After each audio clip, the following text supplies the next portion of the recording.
क्या आपने कभी ऐसा महसूस किया है कि गुस्से में आकर आपने कोई ऐसा फैसला लिया जिससे बाद में पछताना पड़ा? क्या कभी ऐसा हुआ है कि गुस्से में कहे गए शब्दों ने किसी अपने को दूर कर दिया?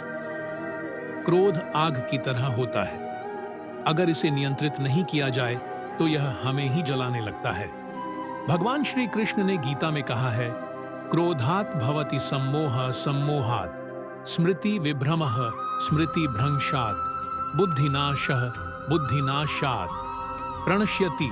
इसका अर्थ है, क्रोध से मोह उत्पन्न होता है, मोह से स्मृति का भ्रम हो जाता है, स्मृति भ्रंशात् बुद्धिनाशः बुद्धिनाशात् प्रणश्यति। क्रोध से मोह उत्पन्न होता है जिससे हमारी सोचने समझने की क्षमता खत्म हो जाती है। जब बुद्धि भ्रमित हो जाती है तो इंसान गलत फैसले लेने लगता है जिससे उसका पतन निश्चित हो जाता है।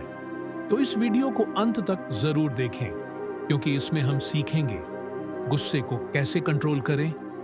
गीता में श्री कृष्ण ने क्रोध पर क्या कहा है, कुछ प्रेरणादायक कहानियां और सीखें और 5 प्रभावी टिप्स जिनसे आप अपने क्रोध को नियंत्रित कर सकते हैं। तो चलिए शुरू करते हैं।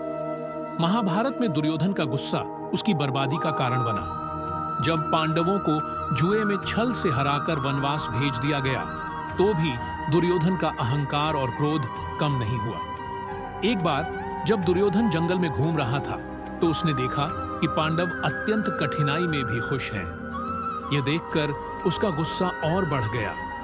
उसने द्रोणाचार्य और भीष्म पितामह से युद्ध की अनुमति मांगी, लेकिन उन्होंने उसे समझाया कि गुस्से में लिए गए निर्णय हमेशा विनाशकारी होते हैं।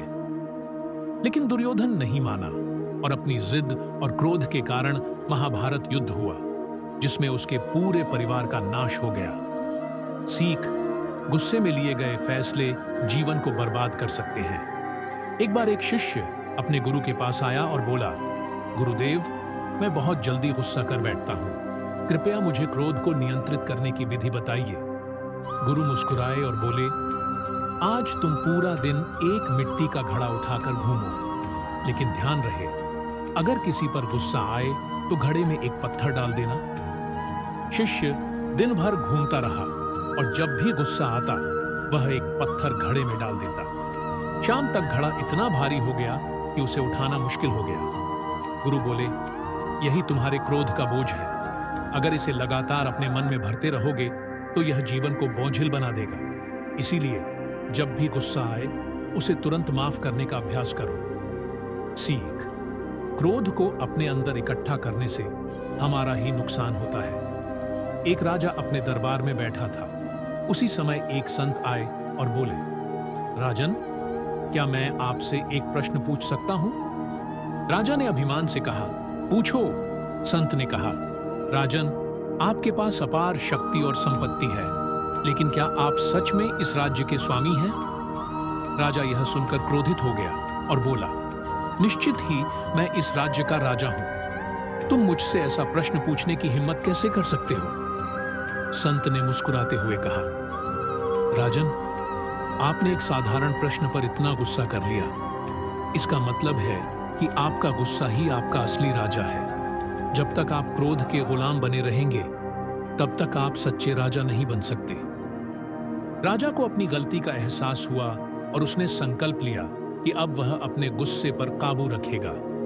सीख, जब हम क्रोध के वश में होते हैं तो असल में हम अपनी ही बुद्धि खो देते हैं। भस्मासुर ने भगवान शिव की घोर तपस्या की और एक वरदान प्राप्त किया कि वह जिसके सिर पर हाथ रखेगा वह भस्म हो जाएगा।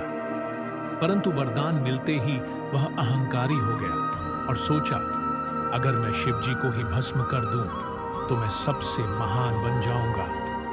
वह गुस्से में शिव जी के पीछे भागने लगा। शिव जी ने उसे शांत करने का प्रयास किया, लेकिन वह नहीं रुका। तब भगवान विष्णु ने मोहिनी रूप धारण किया और अपनी चतुराई से भस्मासुर को नाचने के लिए प्रेरित किया। नाचते नाचते भस्मासुर ने अनजाने में अपना हाथ अपने सिर पर रख दिया और भस्म हो गया। सीख, जब हम गुस्से में सोच समझकर निर्णय नहीं लेते तो यह हमें खुद ही बर्बाद कर सकता है। एक बार एक महान गुरु अपने शिष्यों को शिक्षा दे रहे थे। उनके सभी शिष्य बहुत अनुशासित थे, लेकिन उनमें से एक शिष्य बहुत गुस्सैल था। छोटी छोटी बातों पर चिढ़ जाता और गुस्से में दूसरों को अपशब्द कह देता। गुरुजी ने सोचा कि इसे सही राह पर लाने की जरूरत है। उन्होंने उस शिष्य को लकड़ी की एक तख्ती दी और कहा, जब भी तुम्हें गुस्सा आए, इस पर एक कील ठोक देना। शिष्य ने ऐसा ही किया। पहले दिन उसने 20 कीलें ठोकी। धीरे धीरे उसे एहसास हुआ कि हर बार कील ठोकना मुश्किल होता जा रहा है और वह खुद को गुस्सा करने से रोकने लगा। कुछ हफ्तों बाद उसने गुरुजी को बताया कि अब उसे कम गुस्सा आता है। गुरुजी मुस्कुराए और बोले, अब जब तुम्हें गुस्सा न आए तो एक एक कील निकालते जाना। कुछ दिनों बाद तख्ती से सारी कीलें निकल गईं। गुरुजी ने शिष्य से कहा, अब इस तख्ती को ध्यान से देखो, क्या तुम इन कीलों के निशान मिटा सकते हो? शिष्य ने सिर झुका लिया और बोला, नहीं गुरुदेव। गुरुजी बोले, यही होता है क्रोध का प्रभाव। जब तुम गुस्से में किसी को चोट पहुंचाते हो तो भले ही बाद में माफी मांग लो, लेकिन उसके मन में गहरे घाव रह जाते हैं। इसलिए क्रोध को नियंत्रण में रखना सीखो। शिष्य ने उस दिन से ठान लिया कि वह गुस्से में कभी किसी को चोट नहीं पहुंचाएगा। भगवान श्री कृष्ण ने गीता में कहा है, शक्नोति एव यः सोढ़ुम् प्राक् शरीर विमोक्षणात् काम क्रोध उद्भवम वेगम सह युक्तः सह सुखी नरः। इसका अर्थ है, जो व्यक्ति शरीर छोड़ने से पहले ही इच्छा और क्रोध से उत्पन्न वेग को सहन कर सकता है, वही वास्तव में योगी है और वही सच्चा सुखी पुरुष है।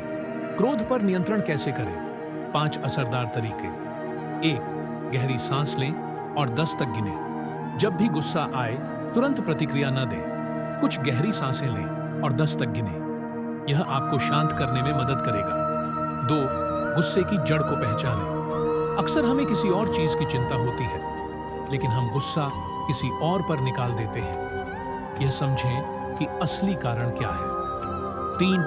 खुद को दूसरे की जगह पर रखें। जिस व्यक्ति पर आप गुस्सा हो रहे हैं, उसकी स्थिति को समझने की कोशिश करें। इससे क्रोध कम होगा।